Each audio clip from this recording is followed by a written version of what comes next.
All right. Senate Committee for Finance will come to order. Clerk will take a silent roll call. There's no minutes to approve. I'm going to go reverse order on my agenda here, and we'll start out with Corey. You've only got one bill, right? Yes, sir. All right, and that would be House Bill 4955, correct? All right. So, first item on the agenda will be House Bill 4955. Council will explain the bill in lieu of having it read. Thank you, Mr. Chairman. House Bill 4955 has been in front of this committee before, I believe last week it was, and this here today is to clarify some questions we had in that discussion. There's a graphic that we've put in front of all you all to visually show the process, how the funds flow. This bill relates to the fees imposed for licenses to carry a concealed deadly weapon in West Virginia. Currently, an applicant for concealed carry pays the application fee of $75 to the sheriff of the county that they're residing in. Of that money, $60 goes to the county, and the sheriff deposits that money into the Concealed Weapons License Administration Fund.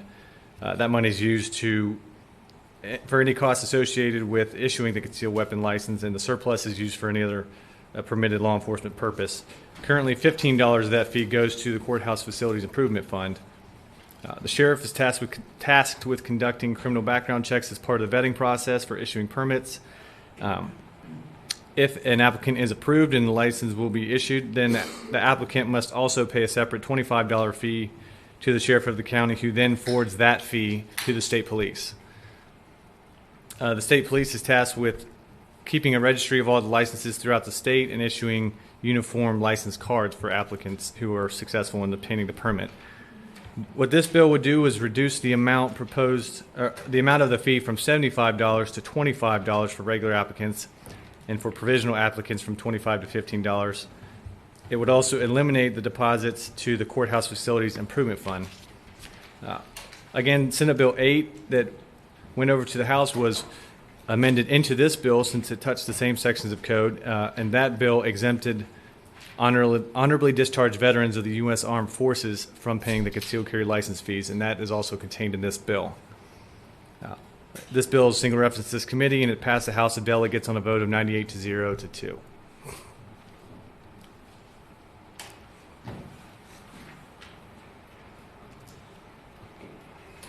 sorry. That's okay. Questions of council? There's no questions for council. Senator Senator from Upshur. Thank you, Mr. Chairman. Is this a annual $75 fee, or what is it? It's $75 per application and renewal. And an applicant who is successful and receives a license would have to renew every 5 years. So okay, $75 for the initial application and every renewal thereafter. So if you divide 5 into 75, that's about $15 a year, correct? More or less, yes. Thank you. Further questions of council? If Senior Senator, or I keep wanting to call Senior Senator today, Senator from Boone. Thank you, Mr. Chairman. Do we have any idea how much money is in the Courthouse Facilities Improvement Fund?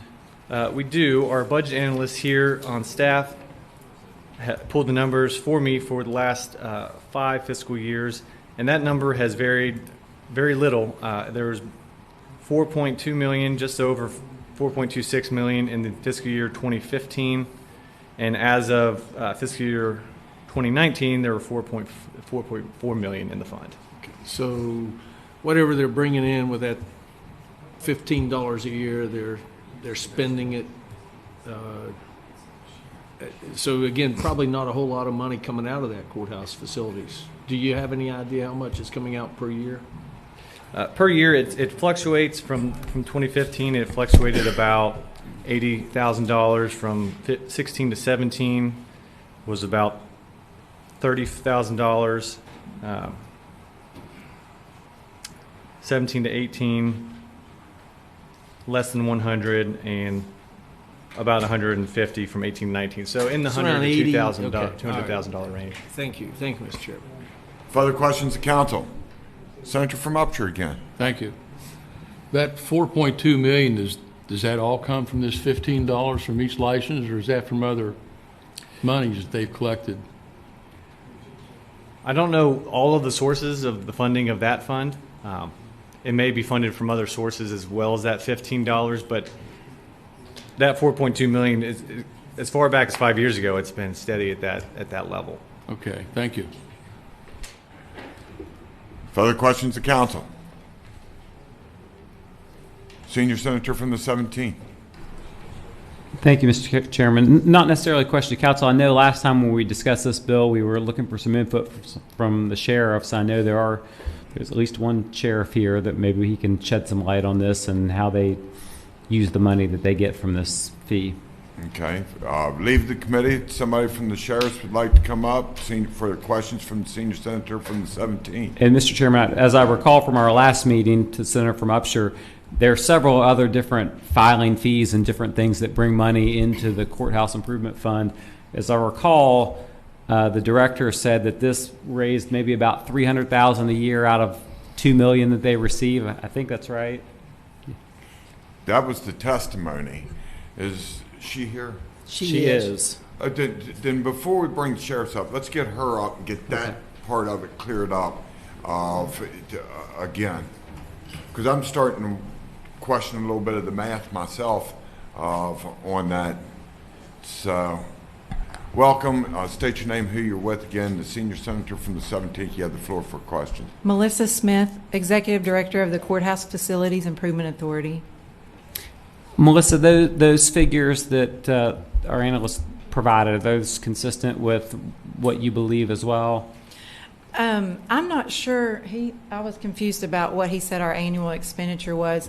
We generally keep around $4.5 million a year. That's what our cash balance is. We bring in roughly $2 million a year, and we give out about $2 million a year in grants. So that's why it stays consistent pretty much. I mean, we fluctuate. You know, we might give out $2.2 million this year and only bring in $2 million, or that's why it fluctuates. I'm not sure we was talking about the 80,000. What is the reason you keep about $4 million in the account? Well, when the legislature first put our authority in code, they didn't give out any money for like a couple years because they had to bring in the money from the fees. So I guess they started with a base amount, and then they started giving out money after they thought they had enough to maintain the account, because you wouldn't want to go down to zero. But there's no requirement that you maintain a $4 million balance, is there? No. And sometimes we will give a county money and they might not use that money. So then we have that goes back into our pot, so to say, for the next year. But basically, you basically provide grants in the same amount that comes in every year. So if we reduce your money a little bit, it's just going to reduce the amount of money that you can grant out to different counties for projects. Yes. Okay. Thank you. Thank you. Other questions? Senator from Upshur. In your opinion, how long have you been with the courthouse facilities? I've been there almost 10 years. 10 years? And in that time, has money been dispersed out to all 55 counties in West Virginia? We have given money to 54 counties. Only one county has not received money. Okay. Monongalia County is that one. In my 10 years, I think they've applied only twice. Okay. Thank you. Questions? Senator from B. Thank you, Mr. Chairman. What are your sources of money altogether? Okay. We get various fees. We get money from the marriage license. Hold on, I think I have that with me. Deed. So when you all put our fund together, what you tried to do was collect a small fee from each county, or from each official in the courthouse. That way everybody was putting something into the pot, since the courthouse itself was going to benefit. So from the county clerk, we get $10 from the certificate of redemption, $10 from the issuance of a marriage license, and $3 from a deed of conveyance. From the circuit clerk, we get $30 from civil action filing fee, $10 from medical professional liability, $5 from papers for certified question, writ of error, $10 felonies, 25 per bond instrument. So it's like, and we get a little fee from the magistrate, prosecutor, and then this was the fee that was from the sheriff. So it's like different offices. Now, sometimes we do not get the court fees because people are deemed not to have to pay their fees. So we don't generally get all of those, but those are the fees we're supposed to get. And the sheriff's concealed carry fee represents about $300,000 annually of our budget and of our revenue that we bring in, and we bring in about $2 million a year. Okay, thank you. Senator from Marion. Chairman, I'd be remiss if I didn't ask you why Montague County was the only county that's never received any money. Well, in my 10 years, they've only applied twice. And each year, our grant, the process that you go through is competitive. So we might get 35 applications, but we might only be able to fund like 23 projects. And we have an architect that independently scores each of the applications. So they've just maybe not scored well enough to get funded those 2 times. They need to get better grant writers, I would assume. Well, now sometimes it's not that. We have a priority list that we developed. There's 10 categories that you can apply under. And the board, in 2006, when the Morgan County Courthouse burned, the board decided that life safety was going to be our top category. So we've been trying to put sprinkler systems in all of the courthouses and good fire systems, the addressable kind where you could see if somebody pulled the fire alarm, you could tell what office it was in. So if you apply under life safety, your application gets more points. But like the last time Monongalia applied, they applied for an upgrade of a bathroom. So it just didn't score as well. So their grant writer, Oh, it might I'm not just be I'm just that. being facetious. Thank you, Mr. Thank you, and thank you, Mr. Chair. Senator from Monroe. Thank you, Mr. Chairman. Just a quick question on pending if this legislation would happen to pass. Is there talk or a plan, if need be, a backfiller for the money that may not be there for the courthouses? Our board had been discussing that, and we were hoping to put something together for next year, hopefully, but we've talked about maybe a divorce filing fee or maybe $1 on a dog tax, or it would have to be another type of fee. Mm-hmm. And that would, I mean, I know that there's courthouses that probably depend fully on this. I mean, I'd take back to Monroe County. We're sitting here right now on a courthouse with no courtroom. Right. It's completely gutted. We had a mold Yes, incident, and you all know all about this. I mean, it is completely gutted. They're trying cases in the basement of the fire department. Right. So it concerns me on this. Yeah, when that first happened to Monroe County, we were actually able to provide them with what we call an emergency grant, because they did have mold throughout the courthouse, and I think it was about $25,000. We were able to immediately provide to them to assist them, but that was devastating. When I went there, I didn't really comprehend until I went there, and I mean it's down to the brick. Yeah.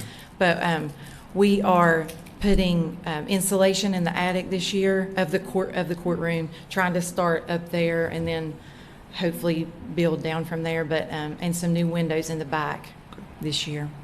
Thank you, Mr. Chairman. But as you know, construction is very expensive. So I think we gave them $100,000, and that was all they could do was just the. So then next year they'll come back and try to do something else with the courtroom. Appreciate that. Is there further questions? Not seeing any. Thank you. Thank you. Appreciate you for being here. Someone from the Sheriff's Department that was going to speak. Forgive me for doing that to you, getting you up here and shifting around, but I thought we cleared that one off the table before we got you up. That's fine, sir. That's perfectly fine. State your name. Chuck Zirkle. I'm the Cabell County Sheriff. Okay, and the senior senator from the 17th has you for questioning, and you can open him up. Thank you, Mr. Chairman. Sheriff, thank you for being here. Thank you. Do you know how much your department receives from this fee every year? In 2019, I had received $62,500. Okay, and what's your overall budget? Well, I dedicate 2 people for that. The secretary does most of it, and I have one of my deputies that works part-time on it. To process those applications? To process those. I elect to go ahead and fund that out of my budget, their salaries, and I maintain that money in that fund for safety equipment and devices for my people. And what's the cost of the 2 people that you dedicate to that? Is that their sole function? No, I would say the one secretary makes about 35, probably half of her time's involved in that. And one of my deputies, he's a sergeant, he probably makes about 46, and he does about half of his. Okay, and is that number that you received in 2019 pretty consistent, or has that fluctuated very much? Actually, when open carry came, we were told that our numbers were going to soar because people would still want this out-of-state permit. In Cabell County, and that's being a border state to Ohio and Kentucky, my permits dropped about 46%. So I was making about $120,000 a year, or the previous sheriff was making about $120,000 a year off that fund. And with this cut, I'm going to get cut 2%. I'll end up with about $37,000 cut. But in the course of your overall budget, I mean, is that something that you can absorb easily, or not necessarily? Well, it's kind of it's one of those funds that the sheriff gets, county commission or no one else can mess with it, and we buy vests and things like that. I don't know if you remember, but in October, 2 of my guys got shot up pretty bad in Cabell County on an entry. After that, I sent every one of my guys to a tactical entry class to a private contract. It cost me $15,000 to send my department to that class. Paid it out of my gun fund. I need $100,000 worth of new SWAT equipment. A large portion of that money is going to come out of my gun fund. Cabell County's been in, we finally started turning the corner, but with jail bills and everything else, we have one of the highest jail bills in the state of West Virginia.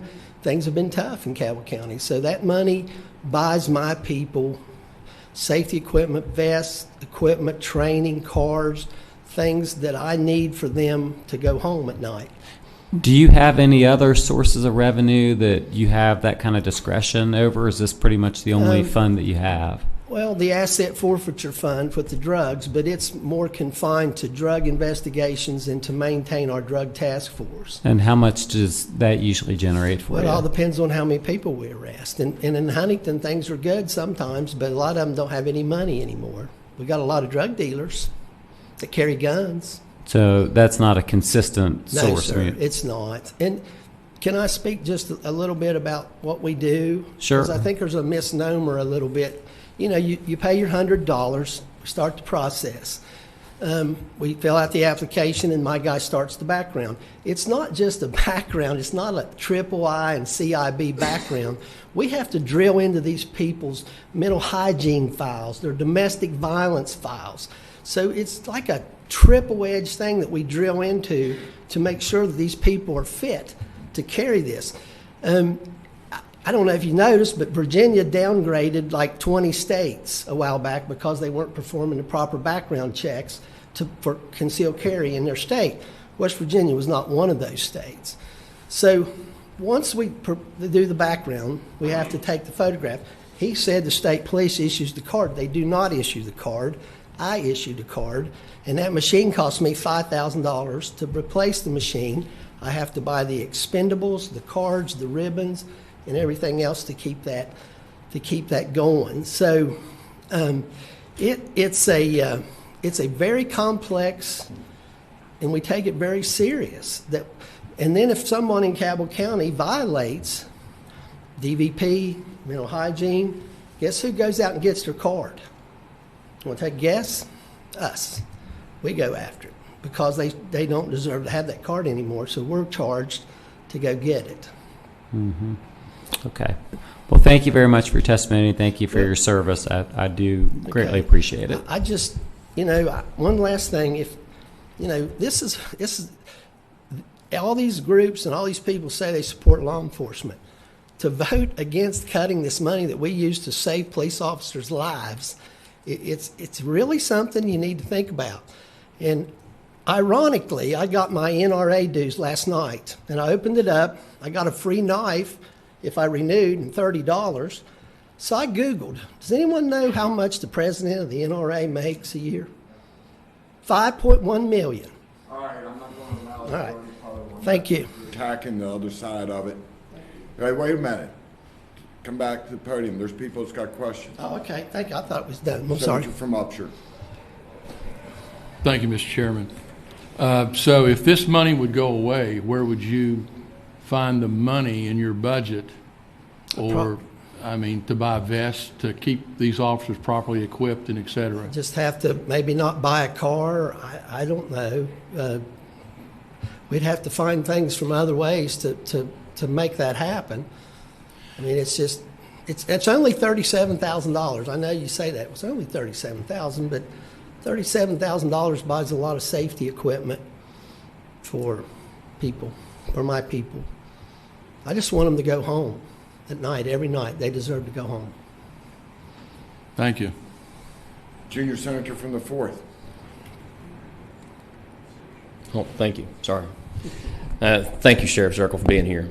So I was really going to kind of sit and be a little quiet and just listen until it got a little heated there, and I appreciate your passion. I understand what you're trying to protect. Right. I have that same passion for Second Amendment rights. I do so, too. So I'm there. Just I'm there. hear me out. I got a couple questions for you. I just want to preface it that way.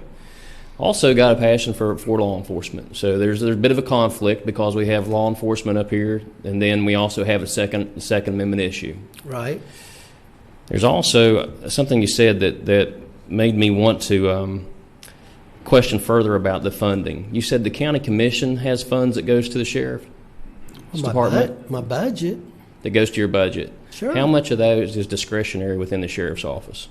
Well, I get my budget, and then I break it down in different things: salaries, retirement, capital outlay, equipment. I mean, Is that discretionary for how you break that up? yeah, to some degree. I mean, you have basic operating things that you have to do before you get to push it down into equipment and outlay and things like that. Yes, sir. Does county commission also have any discretion to the budget that you get? Sure they do. So the legislature is not the end-all and be-all for the ability for your officers to have supplies. Is that correct? Well, no, it's not. But, you know, our counties have been in pretty bad shape for a long time. We just tried to fix that. We got a lot of resistance from the counties. I understand. So, thank you. Okay. Further questions of the gentleman? Senator from Preston.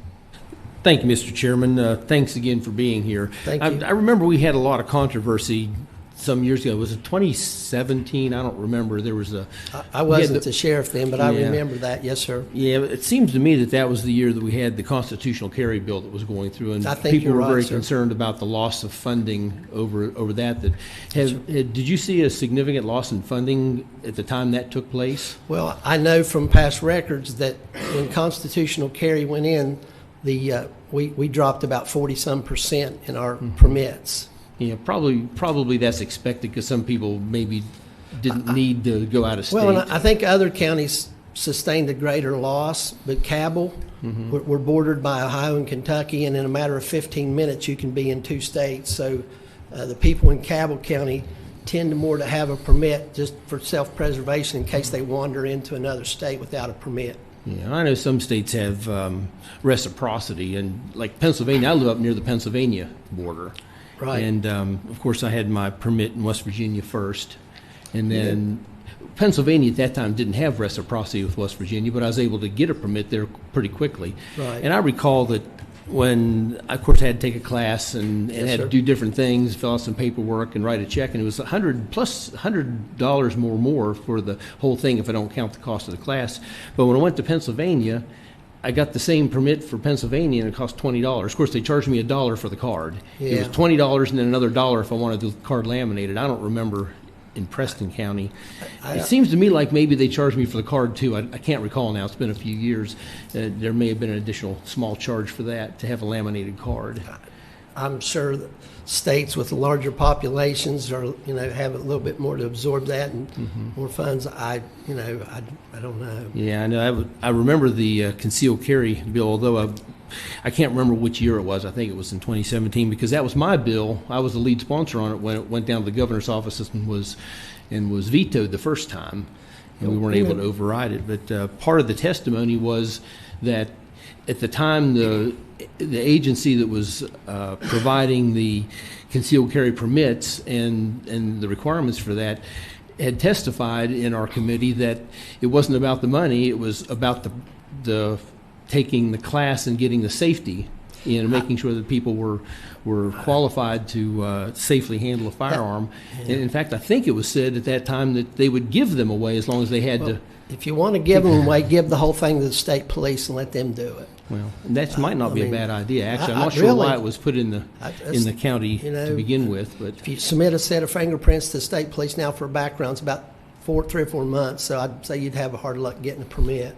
Yeah, probably so. Is there do they charge you? I guess it's the $25 that you remit to the state police. That's what I understand that the $25 that goes to state police is to maintain the registry, to keep the list. They do not issue the card. So, and then they periodically come down and audit me. That's another part of that. They may come down and they'll pull 20 files, and I have to pull them all out to make sure that I've done every file right, every III CIB, every UCR, every mental hygiene, every DVP file. Everything's been checked before I issued that permit. Yeah. I would expect that back when the concealed carry permit was first created in West Virginia, and I have no idea what year that was You had in. to go in front of a circuit judge. Yeah, it was that. pretty complicated, and it was a while back. It was probably long before the proliferation of computer files. I'm sure. And maybe you're suggesting, and maybe I would agree, that it would make more sense to have everything centralized in the state instead of having each sheriff's office deal with it. It's, for what the effort and what we put into it and what we do, and as serious as we take it, I just think personally it's worth more than $25. I see. All right. Thank you, Mr. Chairman. Senator from Upshur. Thank you, Mr. Chairman. Does your officers, they have to qualify? Yes, sir, so many twice a times? year. Twice a year? Yes, sir.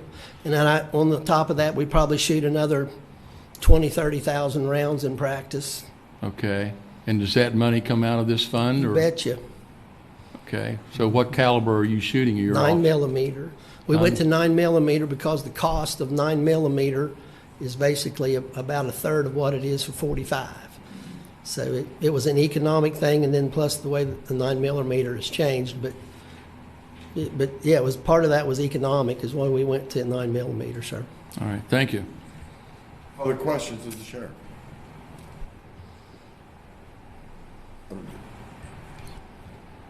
Okay. Am I I'm good? not seeing any. Thank you. Thank you, sir. Is there further discussion? Senior Senator from the 17th. Thank you, Mr. Chairman. The senator from Preston mentioned that in Pennsylvania he thought this fee was $20.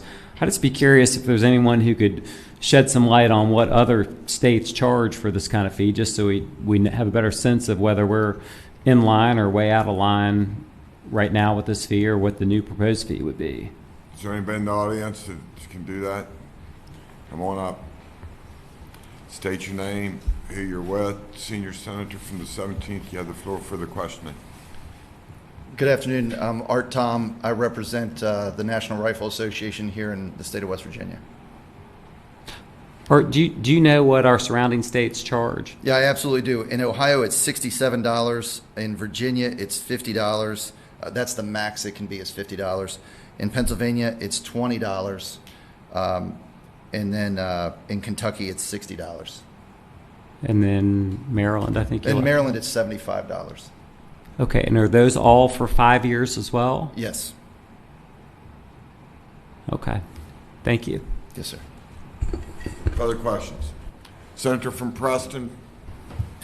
Thank you, Art, for being here today. I know that you represent the NRA here in West Virginia. You're one of the representatives, and this was a bill that you have kind of shepherded through on the House side. Was there a lot of resistance in the House to pass this bill? I mean, The bill passed the House unanimously. it was unanimously passed in the House. Yes, sir. I see. That's what I thought. Was there? what are the types of issues came up in the House that?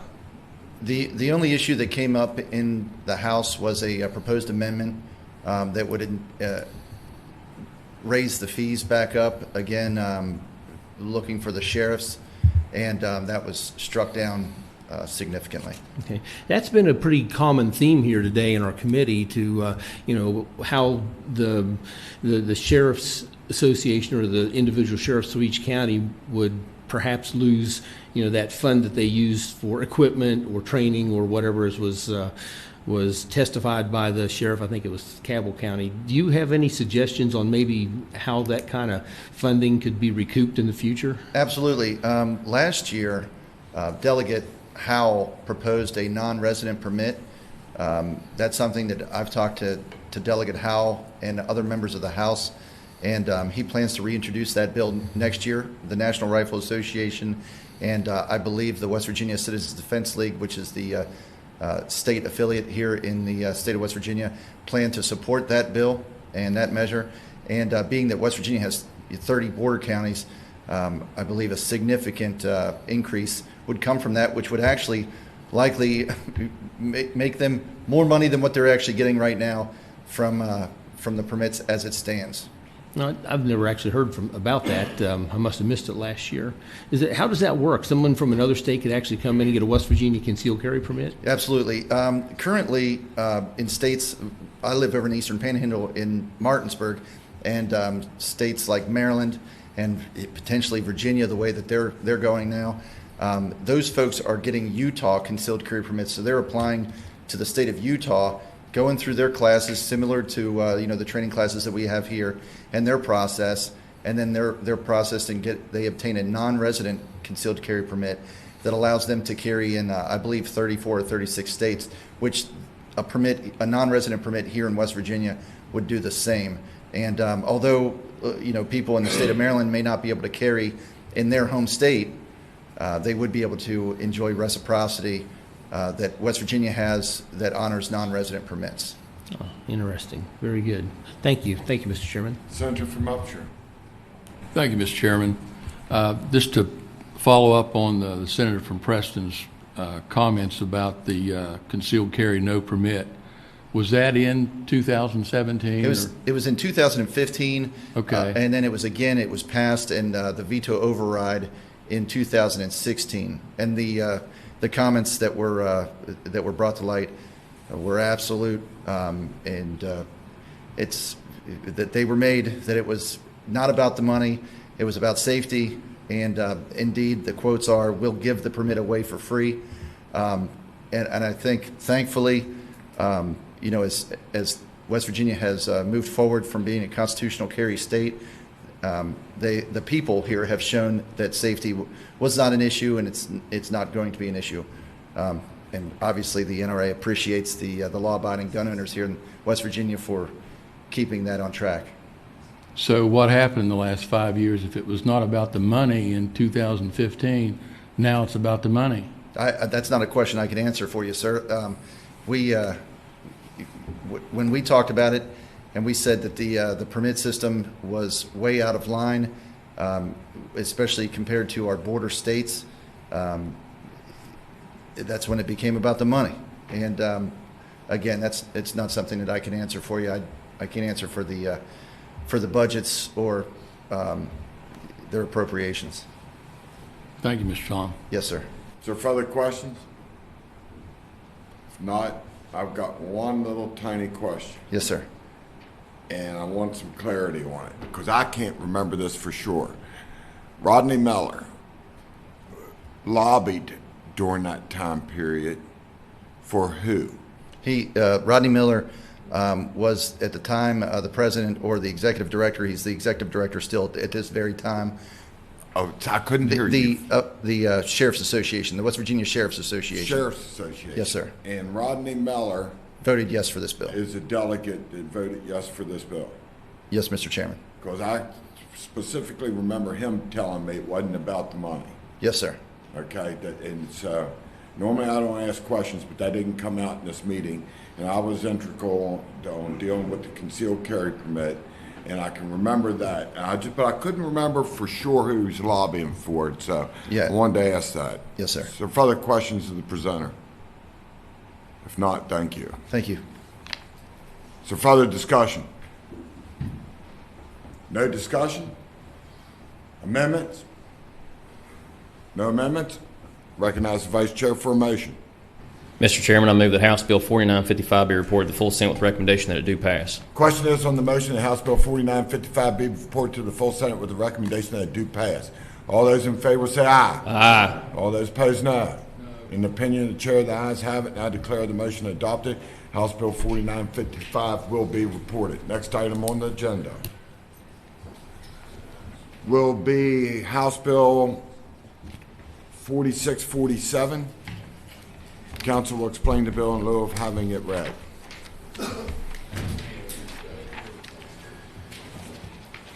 Thank you, Mr. Chairman. House Bill Hey, 4647. pause. Let him clear.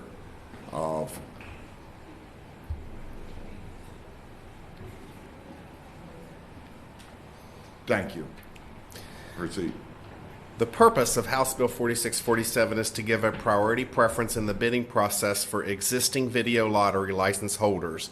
The bid preference is to be at the minimum stated bid price prior to the permits being offered to other applicants. Because the current permit holder is given the option to reacquire their license at the minimum stated bid, there is no financial impact on the bill, Mr. Chairman. Questions to council? No questions? Is there discussion? No discussion? Amendments? If not, I recognize the Vice Chair. Mr. Chairman, I move that House Bill 4647 be reported to the full Senate with recommendation that it do pass. Question is on the motion that House Bill 4647 be reported to the full Senate with a recommendation that it do pass. All those in favor will say aye. Aye.